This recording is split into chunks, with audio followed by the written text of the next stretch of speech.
নমস্কার সবাইকে, প্রতিমা ভেজ কুকিংয়ে সবাইকে স্বাগতম। আজ আমি তোমাদের সাথে পান্তা ভাতের টক ঝাল জাউ রেসিপি শেয়ার করব।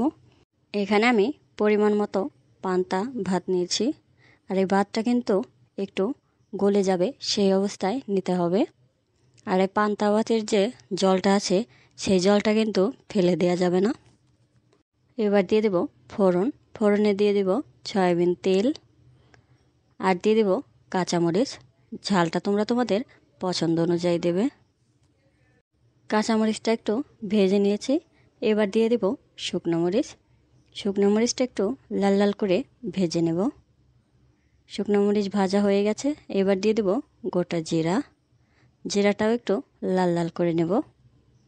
জিরাটা লাল লাল হয়ে গেছে।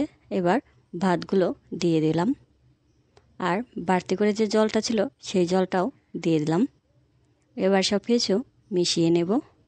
এই অবস্থায় চুলার আঁচটা একদম হাই করে রাখতে হবে। মিশিয়ে নেওয়া হয়ে গেছে। এবার দিয়ে দেব পরিমাণ মতো হলুদ। হলুদের পরিমাণটা কিন্তু খুব বেশি দেওয়া যাবে না, তাহলে গন্ধ লাগবে। এবার মিশিয়ে নেব।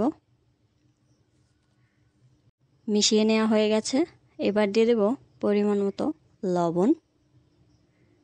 লবণ দেওয়া হয়ে গেছে। আবারও নেড়েচেড়ে মিশিয়ে নেব।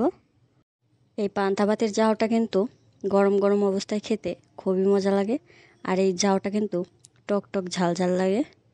অবশ্যই তোমরা একবার বানিয়ে খেয়ে দেখবে, আশা করি খুবই ভালো লাগবে। আমি তো গরমকালে প্রায় সময় বানিয়ে খেয়ে থাকি। বেঁচে যাওয়া ভাতটা কিন্তু আমরা প্রায় সময় ফেলে দিই।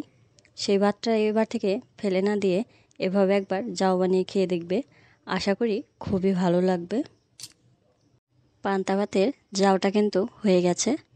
আজকের এই রেসিপিটা তোমাদের কেমন লাগলো অবশ্যই কমেন্ট করে জানাবে। সবাই ভালো থাকবে, সুস্থ থাকবে। নমস্কার।